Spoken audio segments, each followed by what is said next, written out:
कराची में टूटी फूटी सड़कें शहरियों के लिए दर्द सर बनी हुई हैं। नॉर्थ नाजमाबाद के मुख्तलिफ ब्लॉक्स का बुरा हाल हो चुका है, जगह जगह गड्ढे पड़े हुए हैं। इसी हवाले से सूरत हाल मजीद क्या है बताएंगे कफील अहमद।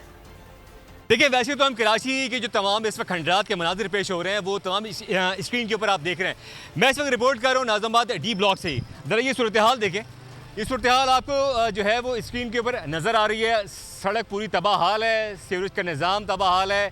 और ये यहाँ क्यों ऐसा हुआ, क्या उसकी वजूहत है? मेरे साथ यहाँ के जो रिहायशी हैं वो मौजूद है। सर, ये जो सूरत हाल है कब से, क्या वजूहत है, मुख्तसर बताइएगा। ये वजूहत जो सिर्फ और सिर्फ है ना, ये बिल्डर माफिया की वजह से, और यहाँ पर फ्लैट्स और पोर्शन मजीद तामीर किए जा रहे हैं और ये इस चीज़ को मद्देनजर नहीं रख रहे हो ना। ये मुझे बताएं कि इस वक्त जो ये सूरत हाल है कि ये बारिश के बाद क्या असर आया?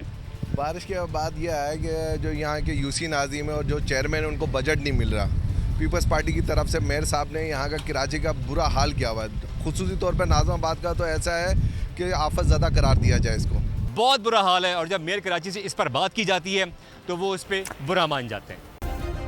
सब्सक्राइब करें और बेल दबाएं ताकि कोई खबर रह न जाए।